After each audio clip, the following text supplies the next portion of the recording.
Are they dividing you? Are they making you hate your fellow human beings? Are they doing something else so that I have a third example? Well, we all know what the solution is. It's that we all have to get on the same page and cooperate because that's the one thing they fear, which is why they want to keep us divided. They fear us cooperating because we outnumber them. And once we realize that we outnumber them and get on the same page, then we can start looking at the solution. And my little contribution to the solution is going to be continuing this Finally Replying to Old Comments series. We're now in part 21, and that's how I'm going to build bridges between fellow human beings by trying to reach a mutual understanding through our digital comments to each other. So, where we left off was the comment section to his master plan revealed, part 9. And the next comment up was from Ashley Shelton, who said, I think that Vaseline comment means something. The Vaseline comment, there was a part in the cop's body cam footage where Chris Watts referred to the lock on the closet door. And he said how we had to put that lock on because the kids got in there and smeared Vaseline all over everything. So that was no fun. And in his master plan revealed, I made a joke about it, how Chris was using the double talk to try to say like cleaning the Vaseline out of the closet was something he missed doing, but it was really something that he hated about having a wife and kids. One of his responsibilities that he was eradicating by getting rid of them once and for all. So yeah, it definitely means something. It's an example of his doublespeak and also an example of how he kind of felt a little freer to reveal these things about not liking his family life, knowing that they were no longer around to hear it. Because he was always the good boy when his victims were still alive, always on his best behavior for them. So thanks for the comment there, Ashley Shelton. I'm glad you were digging a little deeper to see what the hidden meanings were in things, which is kind of what we need to do to build these bridges and overcome the people who are trying to keep everyone divided and making us hate each other so they can stay in power. Next up, Sonia Marie Alves de Mello said, he hole could have been digged before. His clothing was clean. Police was a bit lawsy. I think what Sonia is saying there is he could have dug the hole that he put his wife's body into before he showed up to the crime scene that morning that he committed the crime, because his clothing was clean the day of the crime. No dirt on it. That's a good catch there. However, I have to call attention to the part where you said police was a bit lazy. I would argue that these cops were so on the ball that if I'm ever the victim of a serious crime, I hope the investigating team is this thorough and this on the ball, because I've literally reported crimes to cops with criminals present, and the cops did nothing about it. And I'm not trying to bash cops here because I understand it's a stressful job and I understand all those times where that happened, why they did it. Cops are always, and we're not going to get into a long discussion about how cops dance on that line between cop and criminal, enforcer of justice and committer of crimes. Some cops go all the way over that line, some stay firmly on this side, and some dance right on that line between crime and enforcer of justice. But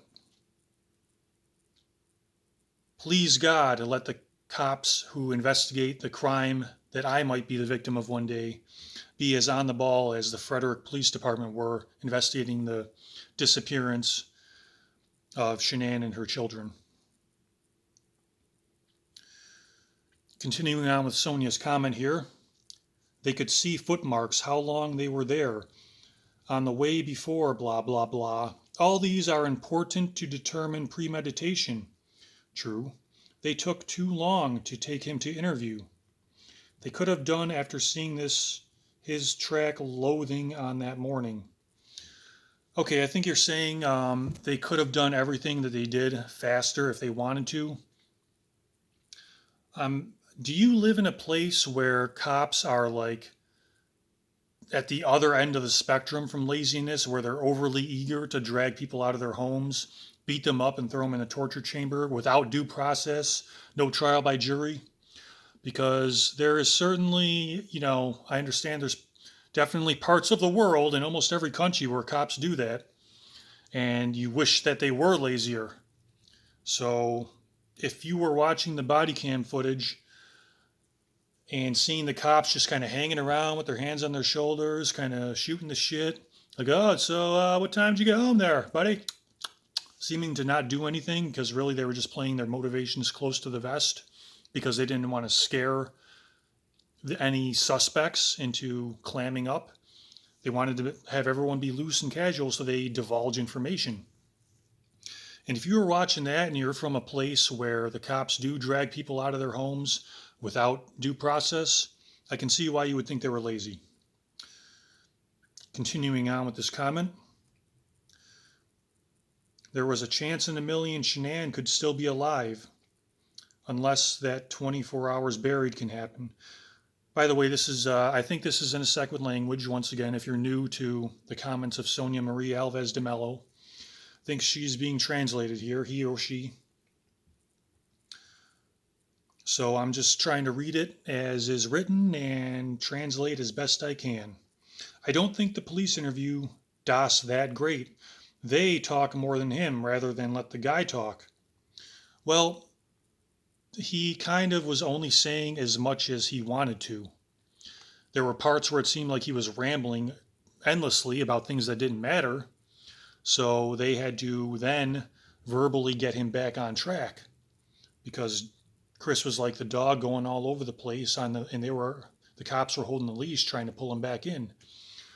So you're saying, like, why didn't the cops just go faster on that straight line that they were on? Well, they were trying to keep control of the dog who was running all over the place here and there, who didn't want to go on that straight line because he knew the straight line ended at him being in prison. So he's going everywhere but that straight line. And the cops are trying to control him and bring him towards that destination at the end of that straight line. And sure, if they drug him out of his home and beat him and threw him in a torture chamber like the cops do in some countries, it would have been over quicker. But 9 times out of 10, that could have been an innocent person who, and if you arrest an innocent person, you're protecting the guilty person who actually committed the crime. So, there is a value to being relatively lazy in your investigation and allowing things to play out so that you're not overly eager and arresting the wrong people, which allows guilty people to get away with it. Excuse me. Continuing on key moments, and should have asked more about Nick. She was the cause of it. All right, I think you're blaming the mistress, otherwise known as Nicole, but you said Nick there. Metallica music download was her idea. She was manipulating a guy so starved to be alpha. Well, I definitely agree with you that she was manipulating him and enjoying how easy it was to play around with this guy who does whatever it takes to just win somebody over. But, he had his own ulterior motives too. So even though he was seemingly just like being a puppet on her strings, he was also doing what he wanted. He was keeping her believing that he was doing whatever she wanted, but he was also having his own motivations that she didn't know about. So he wasn't just an innocent puppet. He was a puppet master himself, although I hesitate to call him a master. He was successful at manipulating, everyday social interactions because he had a whole lifetime of learning what works and what doesn't work by the time he got to be an adult. And as he's, in an offhanded way admitted, he had no experience talking to police before, so this was all new to him, and that's why he came off so awkward and goofy, is because he didn't know how to work this situation other than to just continue on with the act he'd been doing his whole life. Continuing on, Shanann was also worn out. The happen famile was fake. No idea what that means. The new baby was to try to save the marriage. Already on the rail, nowhere to go, then comes Nutgate. Yeah, the marriage, having a new baby to save the marriage. In case anyone's thinking of that, maybe you're still young enough and inexperienced enough to think that would work. Never have a baby to save a marriage. I mean, that's one step above the women who murder and then when they're out waiting for trial, they get pregnant to get sympathy with the jury because, oh no, we can't put her in jail now. We're going to make the new kid an orphan. It's not the kid's fault. So, bringing a kid in the world just to fix your problems, totally selfish. Should not be done. I don't know that that's why Shanann did it, but it's Chris definitely did it just for himself. So, and it was momentary impulse gratification. And I kind of think he maybe wore Shanann down because she also made that Facebook post of, Chris, you are the reason that I was brave enough to agree to number 3. So I think it was his idea, and he even admitted that in the interrogation when he kind of said it was 80-20 his idea. And he was offended that Shanann would say it was 80-20 Chris's idea. So, but of course, Chris had no problem murdering the carrier of his new son. So it's not like he cared about the kids any more than her just because he wanted to have a third one. Again, it was having another kid to fix his problems, which was, as we found out, 100% selfish. Continuing on, she was naive. If a husband chances that much so fast, word things happening, Nutgate fight, probably was not his mom not wanting the baby or sex or intimacy, sending a picture of a doll with a pillow on her face. Run, girl, run. Okay, Sonia is referring to a bunch of red flags there, I think, that Shanann should have seen, but she had 8 years of being manipulated by Chris to think he was the best guy ever, and then just a few red flags at the end where, is this Chris just being eccentric? Is he going through a midlife crisis? She doesn't know at that point because she's seen, 8 years, 8.3 years of Chris being the best guy she's ever met, and then 0.2 years of him starting to act a little strange. What's going on here? So she didn't really have time to run. She wasn't quite as impulsive. She was more of a making a stable family life. I mean, she was more impulsive than, me. I wouldn't take some of those financial risks that she took, but definitely not as impulsive as Chris. She didn't have time to escape. Okay, so you admitted it there. She didn't have time to escape or have someone staying with her in the house 24/7. Her mom suggested there was bad vibes going on, difficult situation Shanann was in. Being pregnant was trying too hard to dry ice. So, okay, so you had some sympathy for her there at the end. Thanks for the nice long comment. You made a lot of good points. Next comment up, Kay Pisano said, I agree totally about all the polygraph stuff. Even when he fails and has to tell his father, he says, I failed because I was too emotional. As if his emotions made the polygraph inaccurate. He's disgusting. You're right. And as I said, even if he fails the polygraph, or even if the polygraph is inaccurate, even if the polygraph is a tool that can't be held up in court, all the other evidence around is still, proves that he's guilty, whether the polygraph proved he was guilty or not.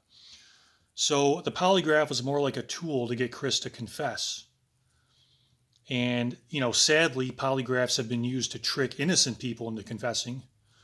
So that's why they're not allowed in court anymore, if they ever were. I don't know that much about it, but I know they've been used to make innocent people confess, but they also can be used. That's why a lot of the language in the interrogation was to give, the FBI the out on if Chris did end up being innocent. They used all this language to say, well, we had never told him it was, whatever. We always said he was free to leave. We always told him we were recording. He always knew everything that was going on. So that way it doesn't look like they tried to trick an innocent person into confessing. And what all the other evidence proved was that he was a guilty person confessing. And the, Graham and Tammy, the interrogators, they used that polygraph as a tool to turn the tide, and it worked on Chris. Next up, Sweet Universe said, so that's what happened to my comment. I wanted to say that you're doing a good job with this, but was thinking, didn't I already say that? I probably put my opinion of CW in there and YouTube gave it the boot. That does happen. I've seen it happen. I like how you get to the point, tell it like it is, and have brought up some new points about CW. For instance, that he threw a monkey wrench in Survey 319 so he could spend time out there alone burying Shanann and stuffing the little girls who loved their dad into oil tanks. Why did he do that? Why didn't he just bury them in one grave? Putting them in oil tanks was a hideous thing to do. Well, thank you for pointing out that you enjoyed me bringing up comments.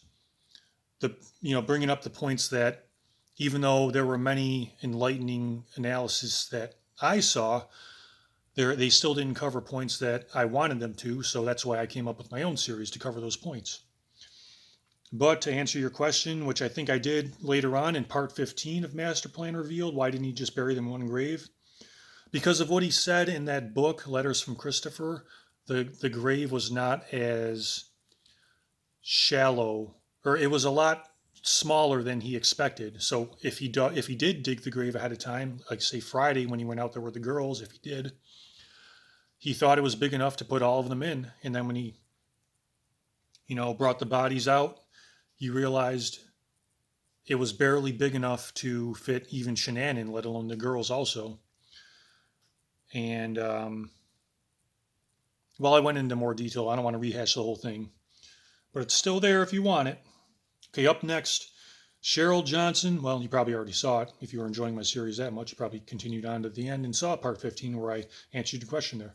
So up next is Cheryl Johnson, who said, half human, half weasel, LOL. Excuse me. Well, I'm glad you LOL'd at my half human, half weasel comment, Cheryl Johnson. Because that's what Chris reminded me of in all the body cam footage, where his urgency should have looked like, what can we do? Where are they? How can we find out what's going on? And instead, all of his speed walking around and looking over his shoulder and looking around corners, all that energy seemed to go towards covering his own tracks and making himself look innocent, which is why he reminded me of a weasel rather than a concerned human father. But as I said in this video that she's referring to, half human, half weasel, not an actual weasel. I have nothing against actual weasels, just sleazy half human, half weasels. Okay, Touched by Fire 99 said, you make such good points that I have never thought of after many, many hours of listening to commentary on this case. And Touched by Fire, that's a comment that I would put in the upper tier of comments that feed my ego. I've watched so many comment videos on this case, and you make more sense than all of them in 10 minutes. Boy, I could just read those all day. Such an ego boost, and a dangerous ego boost, as I've said before in this series, Final Replying to Old Comments. I've had to check my ego and remind myself where I stand in the world when I read stuff like that, so that I don't get too big of a head and turn into a light bulb head like Chris Watts. Speaking of which, up next is Bumblebee 7982, who said, love your stuff, Men tend to be better at sizing up other men. TY. Yeah, that's a true statement. It's not a sexist statement, if anyone was thinking that, because it's just that men understand same reason that women are better at sizing up other women, and non-binary are better at sizing up other non-binary because they understand the life experiences more closely than others who are not of the same gender. For example, men sizing up other men. Men understand that other men, normal factory brand men, understand that other men are spending most of their time trying to get this poison out of our system. And then that saturates almost all of our thoughts, and it's distracting for most of every day. So it leads down some very dark avenues, and avenues that women and non-binaries might not understand, but they understand their own gender's thought processes better than they would understand a man's. Did I really have to elaborate on all that? I think everyone understood that before I started talking. But anyway, on to the next comment. How much time do I got? Okay. DB2637 said, yes, CW, the non-emotional weasel. I think that's what struck Tammy during her interrogation, that CW would never change his speech / the utter non-emotional attitude. He was reading a script, quote, they showed support, unquote. I personally would have lunged across the table and slapped some sense into him. Yeah, I feel you. I mean, I got straight A's in college psychology classes, but I never thought of pursuing it as a career for that very reason that you just said. I don't think I would be able to. It came very easy to me. The assignments were easy, the tests were easy, and it was the only subject in college that I got straight A's. But I never considered seriously pursuing it as a career because of what you just said right there. I wouldn't be able to keep my emotions out of it. It would be too tempting for me to, insult a criminal, accuse them too soon, and you have to kind of keep your cool. I don't think I'd be able to do that. So, yeah, you ended that with my bad. I would agree with that.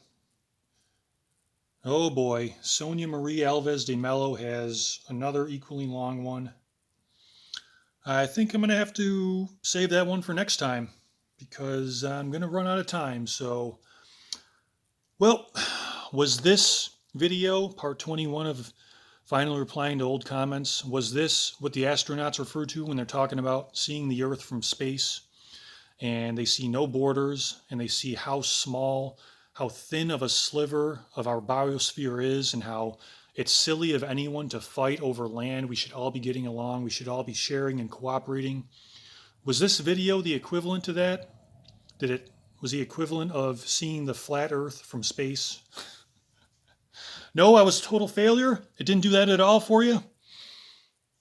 Well, that's probably why my channel has such a small following, because I'm not good at manipulating people, unlike them. See you in part 22.